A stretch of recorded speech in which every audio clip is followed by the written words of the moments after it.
entrer ensemble dans ce temps de célébration.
Avant d'entrer pleinement dans cette célébration, un mot pour vous accueillir en tant que pasteur de cette Église protestante unie de Lorient.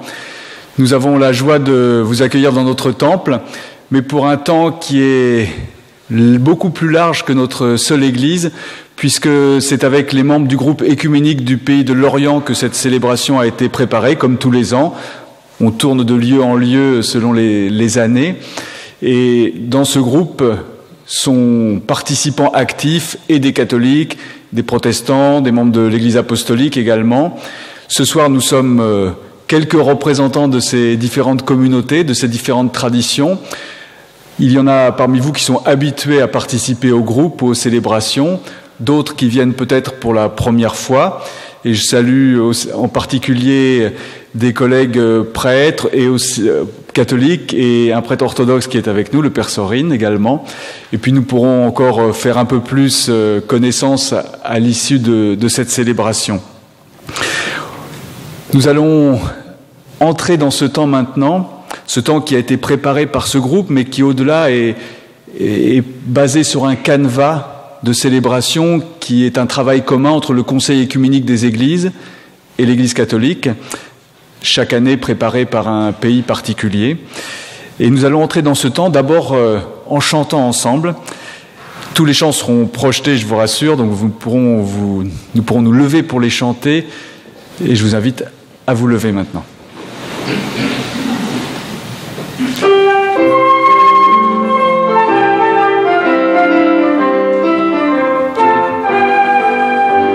Seigneur, nous arrivons des quatre coins de l'horizon, nous voilà chez toi.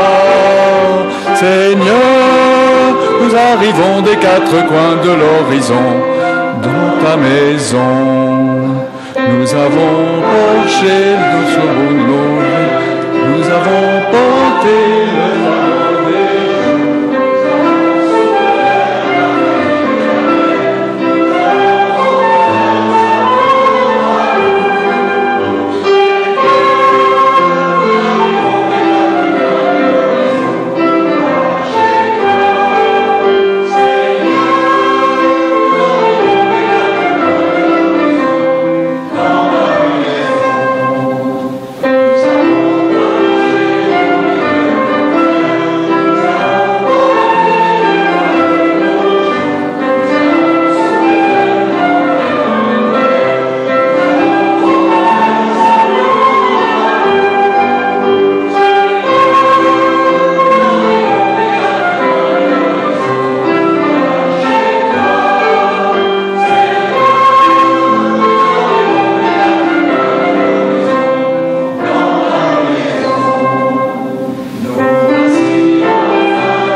Je vous invite à reprendre place.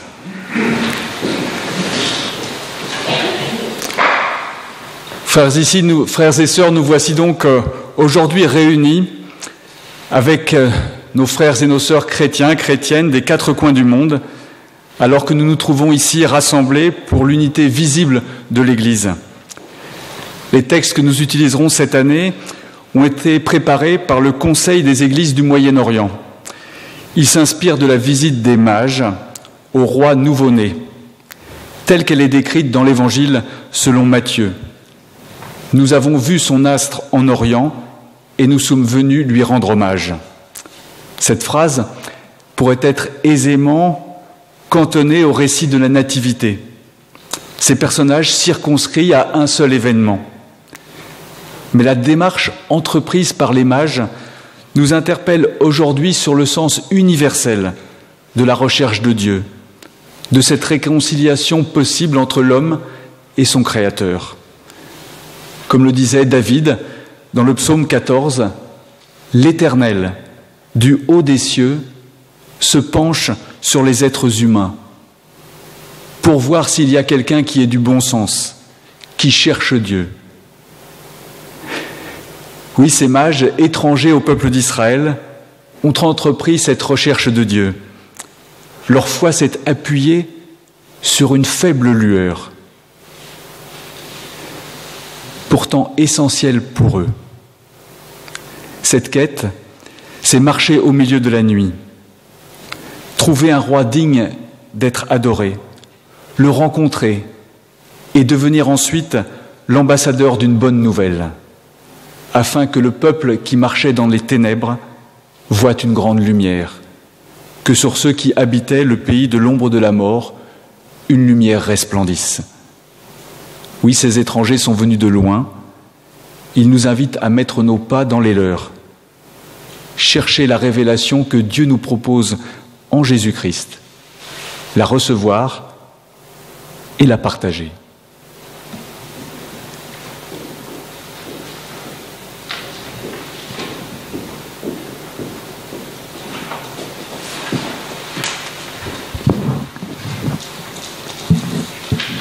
Le peuple qui marchait dans les ténèbres voit une grande lumière. Sur ceux qui habitaient le pays de l'ombre, une lumière a resplendi. Tu rends le peuple nombreux, tu lui accordes de grandes joies. Il se réjouit devant toi comme on se réjouit à la moisson, comme on pousse des cris d'allégresse au partage du butin. Car un enfant nous est né, un fils nous est donné, et la domination reposera sur son épaule. On l'appellera admirable, conseiller, Dieu tout-puissant, Père éternel, Prince de la paix.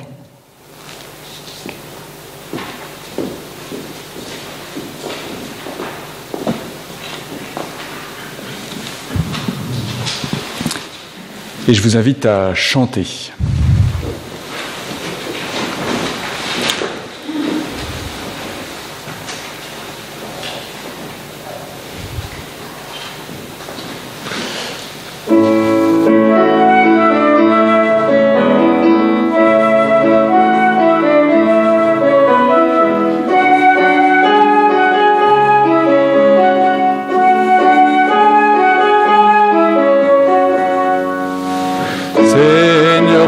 La clarté de ton amour brille sur l'obscurité qui nous entoure. Jésus,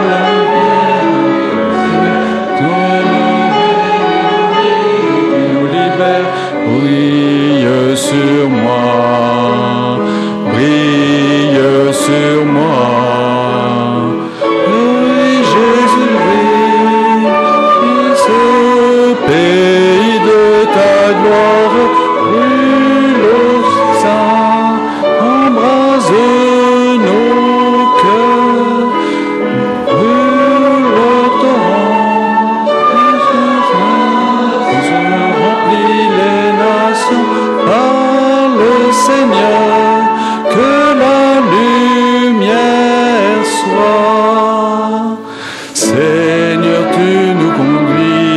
ta présence, de la nuit dans l'éclat de ta présence, par ton sang tu m'as enchaîné.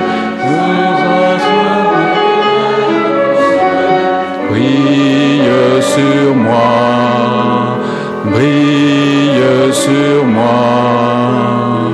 Brille Jésus, ouvre ce pays de ta gloire.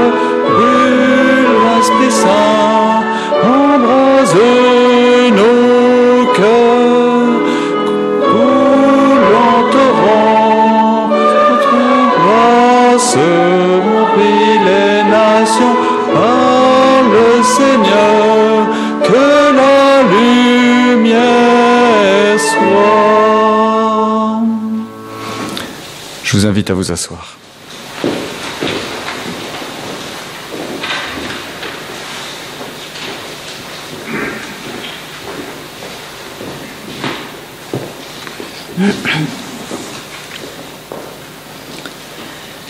Nous te glorifions, Seigneur, Créateur du ciel et de la terre, car tu as placé les astres sur la voûte du ciel.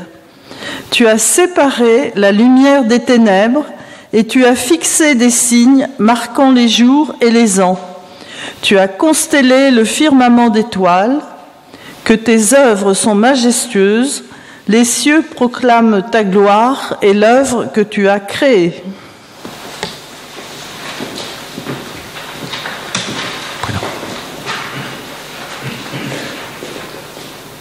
Et nous chanterons au fur et à mesure les paroles du chant « Cherchez d'abord le royaume de Dieu ».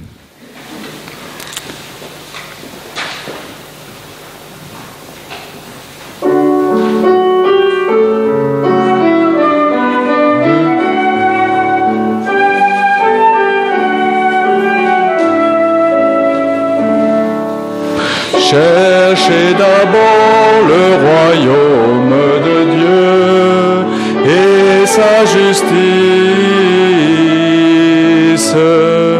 et toutes choses vous seront données en plus.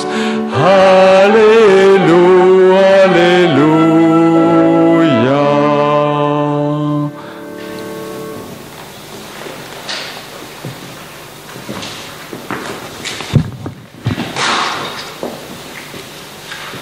Nous te louons, car tu as révélé aux mages, et donc à nous, que l'enfant né à Bethléem est bien le Messie annoncé par Ésaïe. Tu as envoyé ton Fils pour éclairer nos ténèbres et être notre lumière sur nos chemins. En lui était la vie, et cette vie était la lumière pour toute l'humanité. Et la lumière brille dans l'obscurité.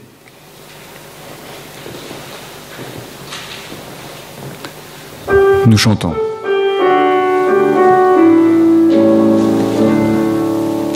Cherchez d'abord le royaume de Dieu et sa justice, et toutes choses vous seront données en plus. Alléluia, alléluia.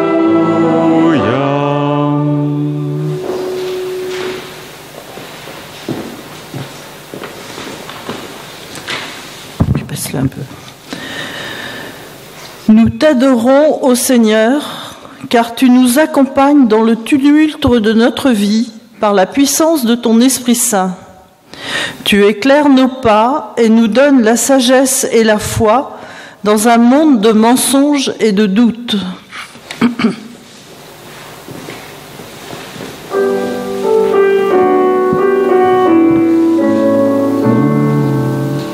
Cherchez d'abord le royaume de Dieu et sa justice, et toutes choses vous seront données en plus. Alléluia, alléluia.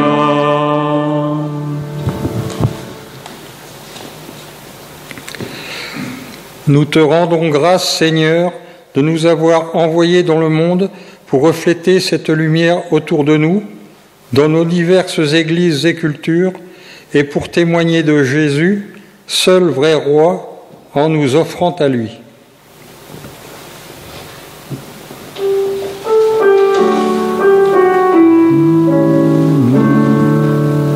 Cherchez d'abord le royaume de Dieu et sa justice,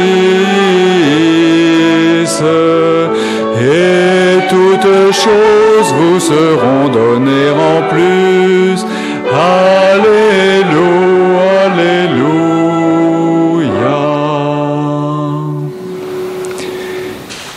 Et nous poursuivons dans un temps méditatif avec un intermède musical.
Comme les scribes, nous avons eu la révélation, mais nous nous sommes éloignés de ton chemin, Seigneur. Nous avons souvent préféré l'obscurité alors que tu nous as donné la lumière. C'est pourquoi nous venons à toi pour reconnaître nos insuffisances et nos errements.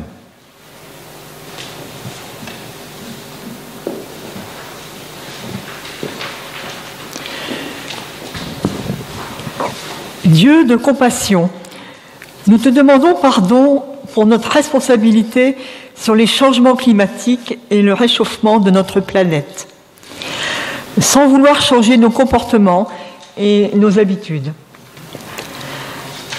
Pardonne-nous pour toutes les fois où nos préoccupations pour les menus détails et nos intérêts personnels nous ont distraits de nos buts et de nos objectifs. Nous te demandons pardon pour ces tentatives d'imposer nos modes de vie, nos attentes et nos valeurs aux autres, étant certains que nous avons toutes les bonnes réponses.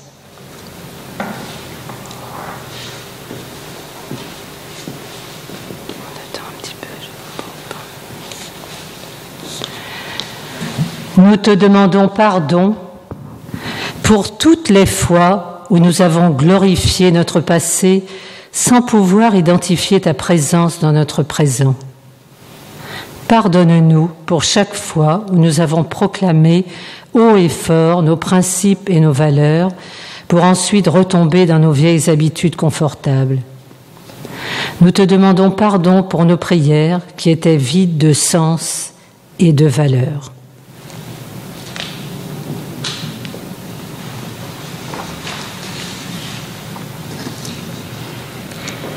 Dieu de compassion, nous te demandons pardon pour toutes les fois où nous étions trop occupés pour nous soucier des autres, pour toutes les fois où nous étions trop fatigués pour nous préoccuper de nos amis, pour toutes les fois où nous n'avons pas vraiment écouté ceux et celles qui voulaient nous parler.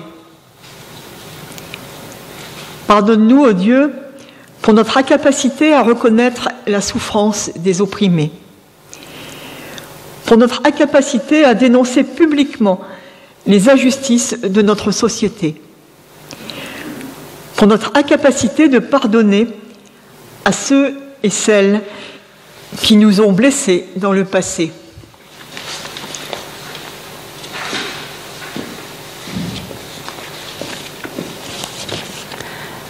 Dieu de compassion, Père de notre Seigneur Jésus-Christ, que tu as envoyé dans la plénitude des temps pour racheter tous les êtres humains, nous te demandons d'avoir pitié de nous pardonner nos péchés et de nous transformer à sa glorieuse image, afin que nous puissions rayonner comme un phare d'espérance dans notre monde en déroute.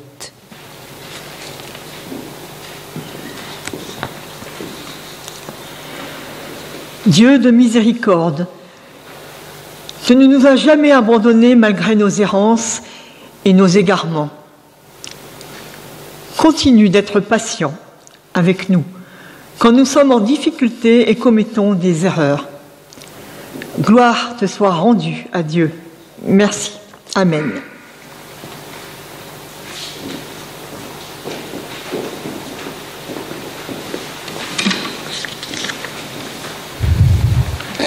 Je vous invite de nouveau à chanter.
Je vous invite à vous asseoir.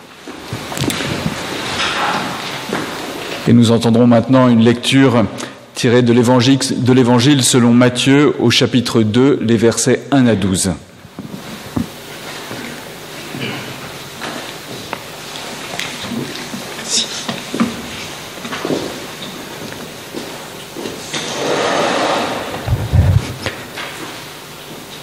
Jésus étant né à Bethléem en Judée, au temps du roi Hérode, voici des mages d'Orient arrivèrent à Jérusalem.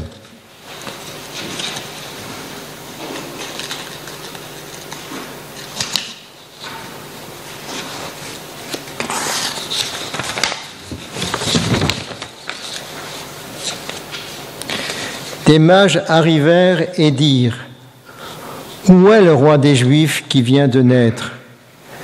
Car nous avons vu son étoile en Orient, et nous sommes venus pour l'adorer. Le roi Hérode, ayant appris cela, fut troublé, et tout Jérusalem avec lui. Il assembla tous les principaux sacrificateurs et les scribes du peuple, et il s'informa auprès d'eux où devait naître le Christ. Ils lui dirent : à Bethléem en Judée, car voici ce qui a été écrit par le prophète. Et toi, Bethléem, terre de Juda, tu n'es pas certes la moindre entre les principales villes de Juda, car de toi sortira un chef qui paîtra Israël, mon peuple. Alors Hérode fit appeler en secret les mages et s'enquit soigneusement auprès d'eux depuis combien de temps l'étoile brillait. Puis il les envoya à Bethléem en disant : allez et préparez des informations et prenez des informations exactes sur le petit enfant. Quand vous l'aurez trouvé, faites-le-moi vous savoir, afin que j'aille aussi moi-même l'adorer. Après avoir entendu le roi, ils partirent. Et voici l'étoile qu'ils avaient vue en Orient marchait devant eux, jusqu'à ce qu'étant arrivée au-dessus du lieu où était le petit enfant, elle s'arrêta. Quand ils l'aperçurent, l'étoile, ils furent saisis d'une très grande joie. Ils entrèrent dans la maison, virent le petit enfant avec Marie sa mère, et se prosternèrent et l'adorèrent. Ils ouvrirent ensuite leur trésor et lui offrirent en présent de l'or, de l'encens et de la myrrhe.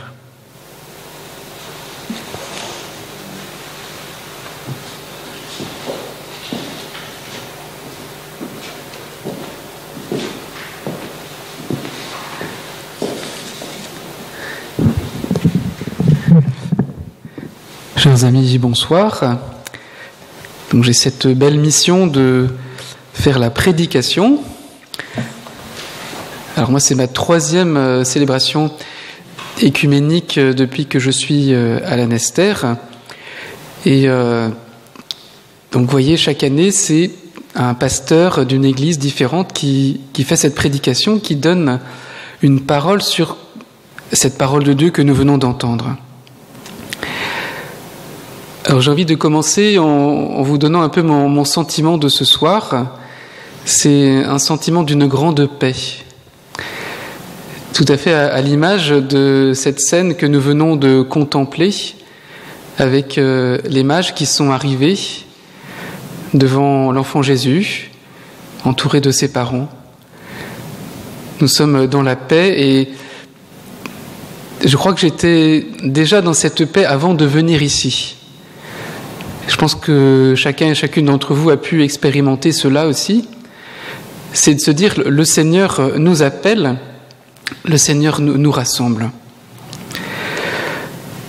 Alors on va approfondir un peu plus ce passage de l'évangile de Saint Matthieu pour comprendre leur démarche, la démarche de ces mages, et aussi entrer dans cette parole de Dieu en comprenant comment cela nous rejoint et comment nous pouvons nous aussi vivre de cette parole, nous enrichir de cette parole et approfondir notre vie chrétienne. Voilà, notre vie chrétienne, elle doit toujours s'enrichir, elle doit être toujours plus proche du Seigneur et surtout lui laisser encore plus de place. Alors je reviens sur le thème de cette veillée. Nous avons vu son astre à l'Orient et nous sommes venus lui rendre hommage. Alors déjà là on entend l'Orient, ça me plaît bien, alors que dans le passage d'Évangile c'était en Orient. Mais voilà, ce soir nous sommes venus, nous avions quelque chose dans notre cœur qui nous a fait venir. Et nous allons retrouver avec ces mages une démarche intérieure et nous allons essayer de les suivre. Alors la première question que j'ai envie qu'on se pose ce soir, c'est qui sont les mages ? Alors on ne va pas faire de l'exégèse, on ne va pas décortiquer le texte, essayer de comprendre comment il a été écrit. On va l'accueillir comme ça. Alors qui sont les mages ? Il faut quand même essayer de comprendre, d'après le contexte de l'époque, qui ils pouvaient être. Normalement, des mages, ce sont des scientifiques de l'époque, mais pas comme les scientifiques d'aujourd'hui.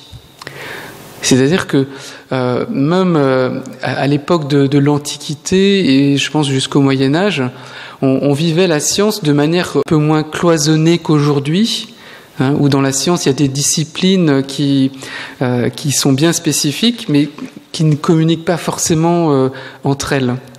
Et peut-être même que dans ce monde d'aujourd'hui, parfois on distingue un peu trop voilà, le physique du psychique et du spirituel. Et je pense qu'à l'époque, voilà, tout ça semble de manière évidente lié.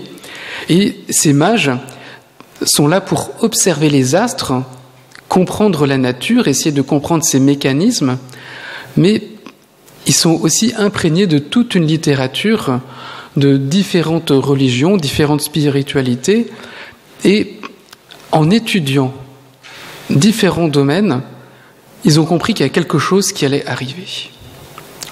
Alors voilà, des mages qui sont là parce qu'ils ont compris qu'il y a quelque chose qui se passait. Et on va le voir après avec le roi Hérode. Ils vont voir que ça correspond à des prophéties et ils savent qu'il y a bien quelque chose qui va arriver. Mais alors moi, ce qui m'a marqué dans ce passage, c'est que dès le début, on dit « ils sont venus l'adorer ». Voilà. Ils sont venus adorer un roi. Ça, c'est ce qu'on leur a annoncé. Mais c'est vrai que dans la phrase introductive, ici, c'était plutôt lui rendre hommage. Je ne sais pas, je ne suis pas allé fouiller le texte, mais je me dis que dans ce mot « adorer », il y a comme un désir profond. Il y a quelque chose d'enfoui très profondément, comme dans chaque personne humaine. Un désir d'absolu. Certainement un désir de Dieu, qui n'ont peut-être pas forcément formulé, qui n'ont pas forcément exprimé, mais qui est certainement là. Ils vont voir un roi, mais au fond d'eux-mêmes, ils sentent qu'il y a quelque chose de plus fort pour l'avenir de l'humanité.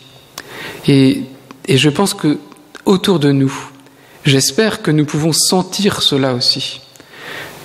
Sentir que dans notre humanité, il y a un désir profond d'absolu, un désir du royaume de Dieu. Alors, revenons à leur démarche. C'est-à-dire qu'eux, ils vont partir un petit peu dans l'inconnu quand même. Ils vont aller vers quelque chose de nouveau et ils vont attiser leur désir au fur et à mesure.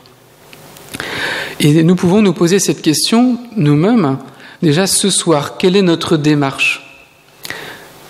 Alors j'espère que nous sommes venus adorer le Seigneur. Nous avons déjà commencé. Enfin, nous l'avons loué à travers le chant, nous avons accueilli sa parole, et je crois que plus profondément, déjà nous avons cette certitude que c'est le Christ qui nous unit de manière invisible. Et de se dire que nous sommes de confessions différentes et que chaque jour, finalement, le Christ rassemble son Église et que nous le manifestons ce soir, eh bien, je pense que ça réveille quelque chose en nous. Et voilà, on va continuer un peu plus dans l'approfondissement de ce texte pour comprendre la démarche de ces mages et comprendre comment ils vont progresser, évoluer et comment finalement leur cœur va s'ouvrir pour qu'ils puissent adorer en vérité. Et nous aussi, c'est ce que nous voulons, adorer le Seigneur en vérité, qu'il n'y ait plus aucun obstacle pour ouvrir notre cœur à sa présence. Alors nous l'avons entendu, dans la rencontre avec le roi Hérode, il découvre des prophéties. Voilà. Le roi annoncé doit naître à Bethléem. Alors je pense qu'ils n'ont pas de carte à l'époque, ni de GPS, mais ils vont déjà s'accrocher à cette parole. Ils sont sûrs que cette parole est vraie. C'est étonnant, hein. En fait, comment ils vont faire que tout se recoupe entre les connaissances qu'ils avaient déjà et ces nouvelles informations qu'ils reçoivent. Certainement qu'au fond d'eux-mêmes, eh bien, ils ont cet esprit de Dieu qui va agir. Et voilà, pour nous-mêmes, eh bien, il y a ce besoin vital de la parole de Dieu. Alors que parmi nous, beaucoup vivent le carême, en tout cas nous essayons de le vivre au mieux, c'est-à-dire comme un moment d'enrichissement de notre vie chrétienne, d'approfondissement de la relation avec le Seigneur, et pour cela, cette parole de Dieu est vitale. Alors c'est vrai que moi, comme prêtre catholique, je vis cette expérience aussi de pouvoir découvrir des textes qui nous sont proposés par la liturgie. Voilà, cette messe quotidienne avec des passages de la Bible qu'on va lire parfois en continu de jour en jour, c'est une très très belle expérience. Après, chacun choisit sa manière de pouvoir vivre cette relation à la parole de Dieu, mais on découvre sans cesse de nouvelles choses. Et voilà. Nous voyons ces mages qui sont guidés par cette parole. Alors bien sûr, on va le découvrir, il y a une étoile, mais s'ils ne s'étaient pas accrochés à cette parole, ils ne se seraient jamais mis en marche pour continuer. Alors voilà, ce soir, en pensant à cette parole de Dieu, nous pensons à ce moment où les mages se sont décidés. Ils se sont décidés à avancer encore plus, alors que peut-être ils arrivaient à un moment où ils se disaient non, maintenant on va se fier uniquement à des données concrètes. Finalement, ils vont pouvoir se remettre en marche et suivre à nouveau l'étoile. Alors nous-mêmes, dans notre vie, eh bien, il faut faire des choix de temps en temps, et c'est important de se poser, de réfléchir, de méditer à notre vie, parfois de regarder un petit peu en arrière pour voir comment le Seigneur nous a déjà guidés, prendre des points d'appui, nous appuyer sur cette parole de Dieu qui nous accompagne et aller de l'avant. Alors voilà, il y a cette étoile. C'est bien mystérieux, cette étoile. Alors bien sûr, on se dit ce sont des mages, donc ils observent les étoiles, mais quand même, il y aurait de quoi être effrayé. Quand on est un scientifique, en tout cas dans notre esprit à nous, on va observer cette course des étoiles et on sait que, voilà, à tel moment, on va voir telle configuration avec telle constellation et c'est quelque chose d'immuable. Et là, pourtant, eh bien, ils vont voir une étoile qui bouge. Alors, des étoiles filantes, on en voit aussi, mais voilà, une étoile un peu surprenante. Alors moi, je me dis, cette étoile, ça nous fait penser à l'Esprit Saint qui agit finalement en toute personne. Nous l'avons reçu en plénitude au jour du baptême, mais voilà, nous découvrons finalement aussi dans notre monde des personnes qui vont se laisser guider. Pas plus tard que cet après-midi, je recevais une jeune fille de 16 ans qui demande le baptême. Alors voilà, toute première rencontre, pas évident de pouvoir exprimer ce qu'elle vit, dire ce qu'elle croit encore moins, mais il y a quelque chose qui est là et qu'on contemple. Voilà, j'ai envie de dire, j'étais presque en adoration. Oui, et certainement même. Enfin, devant le Seigneur, voilà, devant ce qu'il fait. Mais voilà, de contempler ce que Dieu fait dans l'âme des personnes, je pense que c'est déjà ce début d'adoration. Hein, et de voir que cet esprit est à l'œuvre, tout simplement pour éveiller le désir de Dieu, le désir du ciel, le désir du royaume sur la terre aussi. Voilà, tout ça, ça nous mène déjà dans la contemplation. Mais quand on pense aux mages, on se dit il y a déjà quelque chose qui est établi en eux. Voilà, ils se laissent guider par cette étoile. Hein, ils ne se laissent pas seulement émerveiller, ils se décident à la suivre. Et oui, cet Esprit Saint, finalement, aujourd'hui, on peut se dire qu'il guide l'humanité. Alors vous allez me dire, ah bah oui, mais il y a des guerres, le monde semble tellement déboussolé, on ne sait plus où on va. C'est bien de prendre conscience que le Seigneur agit. Alors nous disons, chez les catholiques, que le Christ est roi de l'univers. Je ne sais pas si ça vous parle, mais en tout cas, voilà, l'idée que le Christ est à l'origine de toute chose et il est aussi à la fin de toute chose. Il récapitulera tout et justement, il ne cesse de mener ce monde vers son accomplissement. Et on voit que ce royaume vient déjà. Il y a quelque chose qui est donné. Et voilà, cet esprit qui travaille l'humanité. Alors évidemment, quand la lumière vient, ça révèle aussi les ténèbres. Voilà, c'est peut-être ce qu'on vit aussi. Mais voilà, cette étoile, elle nous fait prendre conscience que parfois dans notre vie, eh bien, il faut se laisser toucher par l'Esprit Saint pour aller de l'avant et puis aller un peu dans l'inconnu.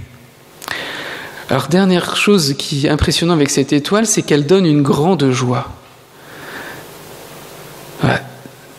Est-ce qu'on a toujours cette joie de la foi ? On peut se poser cette question.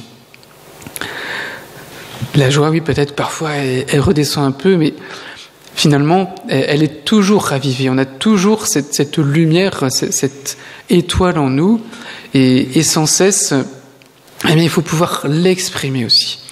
Notre monde a besoin de laisser éclater cette joie, même au-delà des guerres, au-delà des souffrances profondes.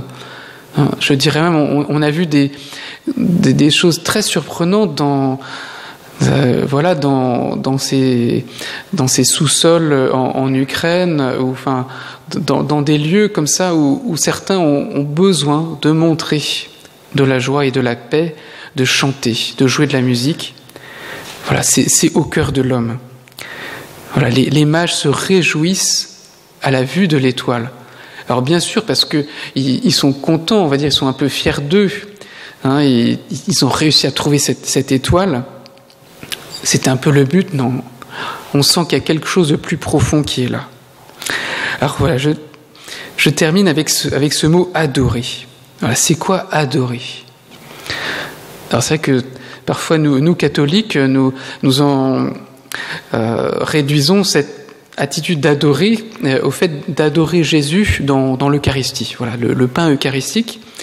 Et c'est vrai que heureusement que nous avons aussi cette réalité-là, mais adorer Jésus, c'est un peu comme je vous le disais tout à l'heure, le contempler, le reconnaître dans son action chaque jour. Dans tant de rencontres quotidiennes, nous pouvons nous laisser toucher par le Seigneur, et puis bien sûr dans la prière, voilà, ce cœur à cœur avec le Seigneur qui fait que nous allons finalement lui offrir notre cœur. Voilà, reconnaître Dieu, C'est déjà ça, adorer le Seigneur. Et c'est ce que font les mages en arrivant. Ils lui remettent des cadeaux pour le reconnaître comme le roi annoncé, mais ils se prosternent. Il y a quelque chose de très fort. Finalement, peut-être qu'ils vivent une expérience spirituelle. Bon, on connaîtra peut-être tout ça quand on sera dans la plénitude du royaume. Mais pour nous, c'est des exemples qui nous aident à nous-mêmes donner notre vie. Finalement, c'est ça. Ces offrandes qui sont données, c'est nous ce que nous vivons aussi dans la prière. Cet acte d'adoration, c'est nous offrir au Seigneur et finalement trouver notre joie. Alors ce soir, eh bien, nous savons que nous allons repartir comme les mages, repartir par un autre chemin. Donc c'était pas dans le passage là, mais on le sait, voilà, qui vont être inspirés de repartir par un autre chemin. Peut-être nous aussi, nous sommes invités dans ce temps du carême à changer notre cœur, à vivre toujours une conversion pour donner notre vie encore plus au Seigneur. Alors oui, nous sommes venus adorer le Seigneur, Dieu Père, Fils et Saint-Esprit. Puissions-nous le faire dans tous les moments de notre vie, sur ce chemin vers le royaume. Laissons-nous toujours guider par le Seigneur. Accueillons sa parole, accueillons son étoile, son Esprit Saint. Laissons-nous guider par ce désir profond du royaume que nous avons en nous. Laissons-nous vraiment entraîner par le Seigneur sur ce même chemin vers la pleine lumière. Amen.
Nous allons maintenant nous lever tous ensemble pour dire le credo. C'est le credo de Nicée que nous suivons maintenant.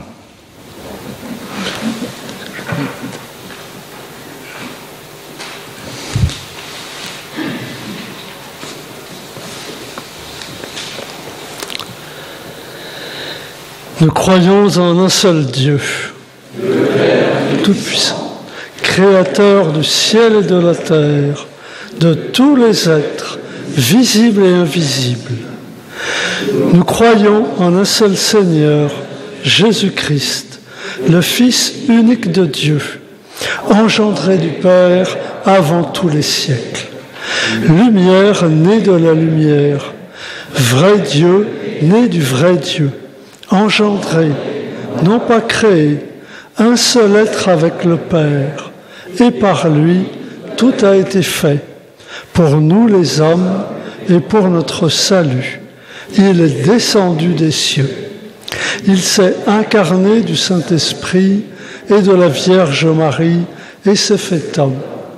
Crucifié pour nous sous Ponce Pilate, il a souffert à la Passion. Il a été mis au tombeau. Il est ressuscité le 3e jour selon les Écritures. Il est monté aux cieux. Il siège à la droite de Dieu. Reviendra dans la gloire pour juger les vivants et les morts. Et son règne n'aura pas de fin. Nous croyons en l'Esprit Saint, qui est Seigneur et qui donne la vie. Du Père, il tient son origine.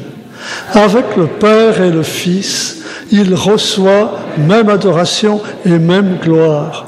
Il a parlé par les prophètes. Nous croyons à l'Église, une et sainte, universelle et apostolique. Nous confessons un seul baptême pour le pardon des péchés. Nous attendons la résurrection des morts et la vie du monde à venir.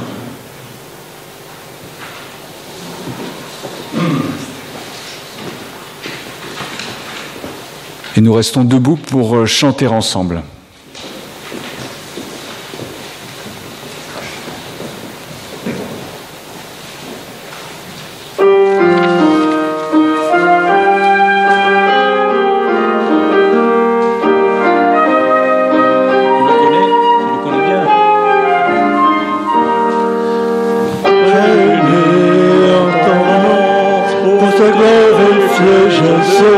Habité par l'Esprit pour proclamer ta vie, tous devant toi, pour te servir.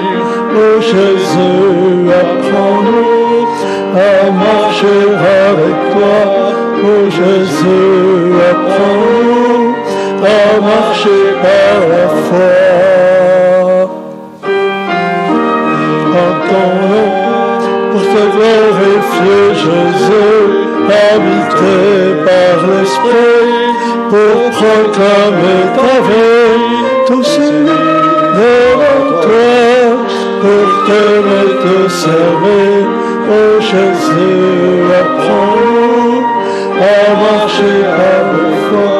Oh Jésus, apprends-nous à marcher avec toi.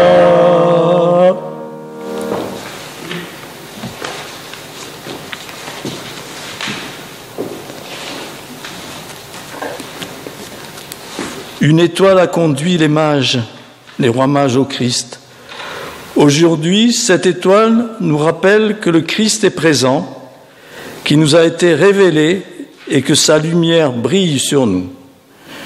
Comme les mages ont suivi l'étoile à Bethléem, nous nous rassemblons aujourd'hui sous sa clarté, ajoutant nos propres étoiles au ciel, unissant nos propres dons et prières pour l'unité visible de l'Église.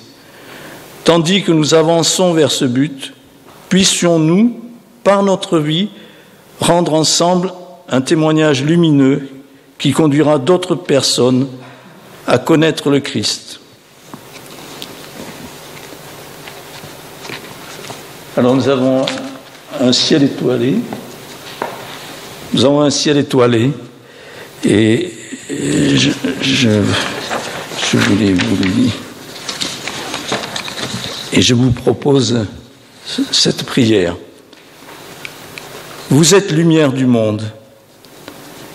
C'est la belle mission que le Christ nous confie à chacune et à chacun. C'est lui la lumière du monde. dans l'évangile de Jean, « Moi, je suis la lumière du monde. Celui qui me suit ne marchera point dans les ténèbres, mais il aura la lumière de la vie. » Je suis, tu es, vous êtes, nous sommes de toute petite lumière. Puissent nos témoignages devenir comme des étoiles dans l'obscurité, des marques qui conduisent au Christ, lumière du monde, lumière pour le monde, lumière de la vie. Amen.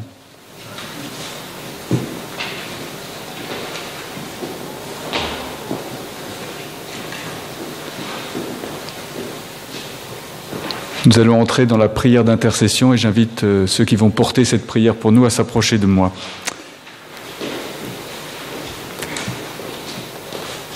Oui, avec foi et confiance, nous nous présentons en prière devant Dieu, qui est Père, Fils et Saint-Esprit.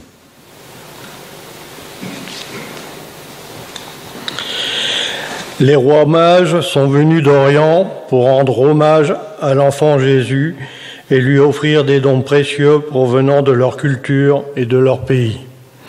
Nous prions aujourd'hui pour les communautés chrétiennes du monde entier, riches de leur diversité de cultes et de traditions. Seigneur, nous te demandons de préserver ces trésors, en particulier dans les régions du monde où la présence et la survie des chrétiens sont menacées par la violence et l'oppression.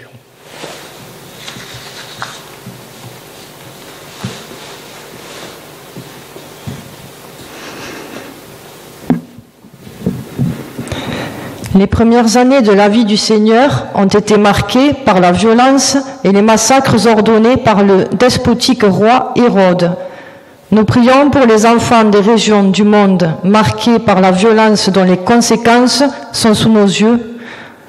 Renforce, Seigneur, les liens d'unité et d'amour réciproque entre nos églises et aide-nous à coopérer et témoigner en ton saint nom. Fais que nous travaillions sans relâche pour défendre les opprimés et accueillir les marginaux parmi nous. Face à la tyrannie et aux régimes oppressifs, encourage-nous à rester unis dans notre quête de ton royaume parmi nous.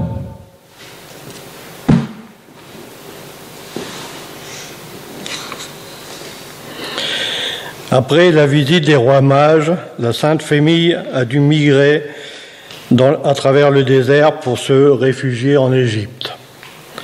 Nous prions pour tous les réfugiés et les personnes déracinées en ce monde. Accorde-nous, Seigneur, de savoir accueillir ceux qui sont chassés de leur foyer et d'être ouverts à ceux qui cherchent un refuge sûr.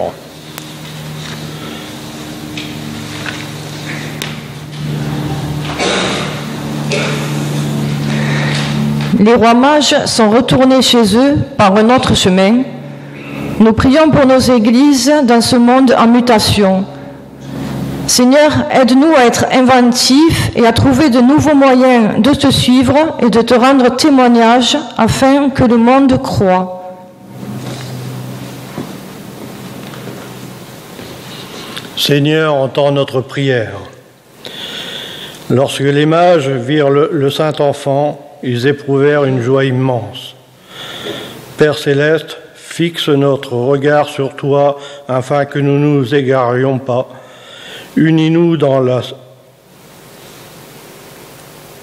le Seigneur Jésus, qui est le chemin, la vérité et la vie, et qui nous a appris à prier en disant... Nous le chanterons plutôt que nous le dirons, avec l'air de Rimsky.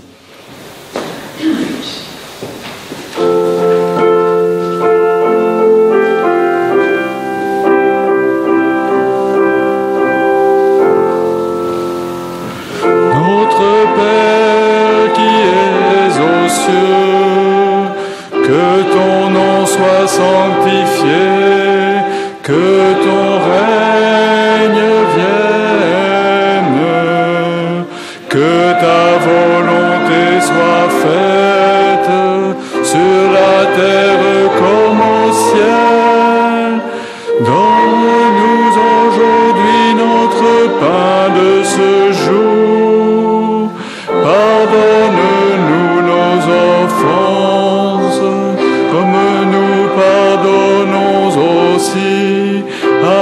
ceux qui nous ont offensés, et ne nous soumets pas à la tentation, mais délivre-nous du mal, car c'est à toi qu'appartiennent le règne, la puissance et la gloire, pour les siècles des siècles.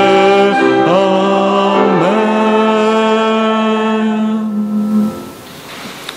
Je vous invite à reprendre place.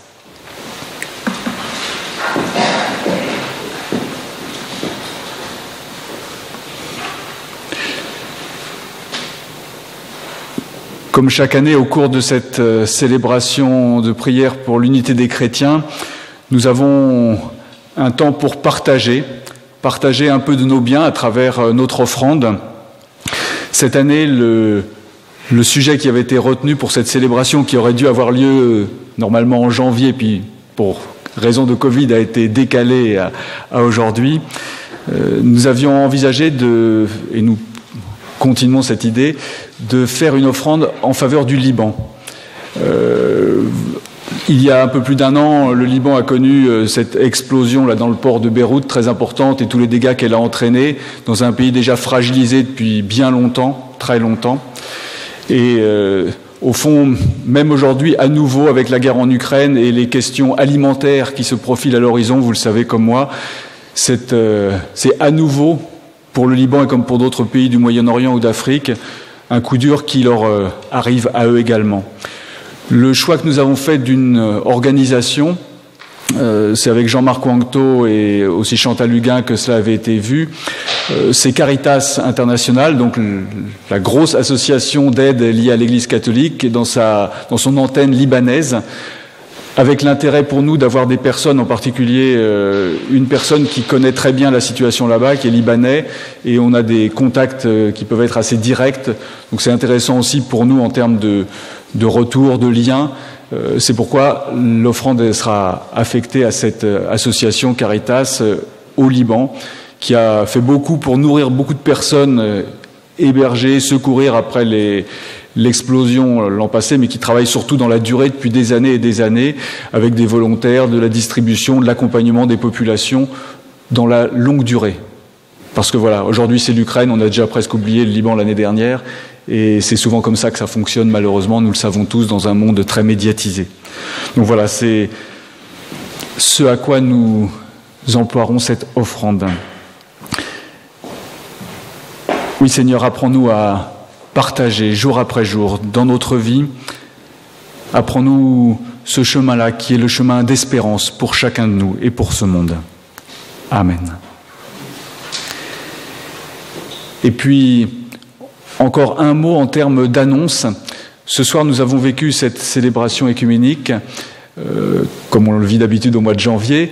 Il y a aussi une autre rencontre qui nous est proposée, organisée aussi par le groupe écuménique du Pays de l'Orient. Cette rencontre aura lieu vendredi saint, le 15 avril. C'est une lecture des récits de la Passion qui aura lieu. Alors cette année, c'est toujours un peu compliqué entre les différentes communautés, les différentes propositions, donc chacun fait comme il le peut, mais qui aura lieu à 17h30 à l'église apostolique de Kévin. Lecture de texte de la Passion, juste sans commentaires, cette fois-ci sans homélie ou prédication, juste avec des interruptions musicales à certains moments. Donc vous y êtes les bienvenus à l'église apostolique, boulevard Édouard Herriot à Kévin. Au moment de clore cette célébration dans quelques instants, je vais inviter Olivier et Michel à venir me rejoindre.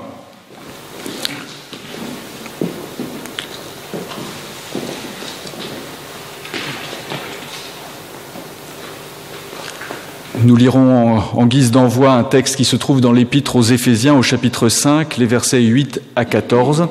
Et puis à la suite de ce texte, nous vous inviterons à vous lever pour recevoir la bénédiction de la part de Dieu. Deuxième Épître aux Corinthiens. Éphésiens chapitre 5, les versets 8 à 14.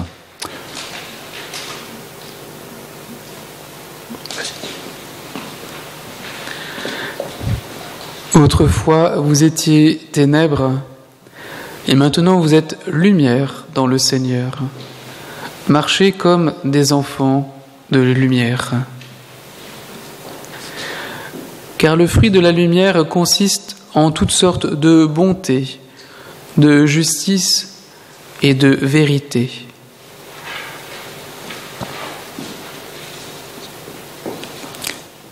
Examinez ce qui est agréable au Seigneur. Ne prenez point part aux œuvres infructueuses des ténèbres, mais plutôt condamnez-les, car il est honteux de dire ce qu'ils font en secret.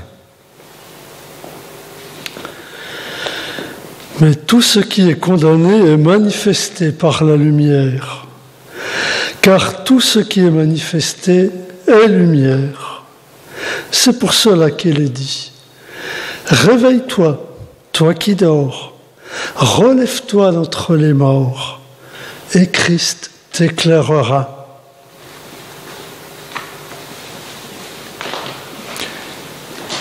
Je vous invite à vous lever.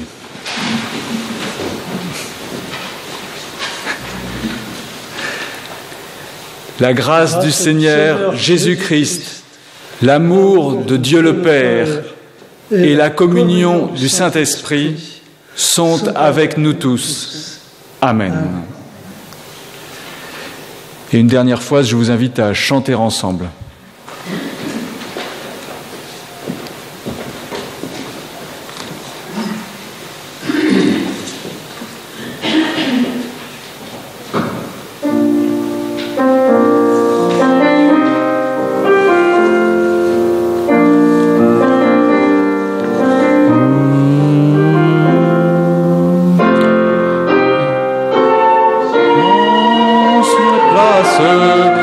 Et sur les parvis, allez-vous-en sur les places et cherchez des amis, tous les enfants de mère qui sont dans la nuit, tous les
Je vous invite encore à quelques instants en étant assis, à l'écoute de la musique.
Un grand merci à vous toutes et à vous tous pour avoir participé à ce temps, aux lecteurs et lectrices qui y ont contribué, ainsi qu'à nos deux musiciens qui nous ont accompagnés d'un bout à l'autre de cette célébration. Et puis bon chemin encore jusqu'à Pâques pour les uns et les autres, où nous aurons la joie, où que nous soyons, de célébrer dans la communion du Christ sa résurrection.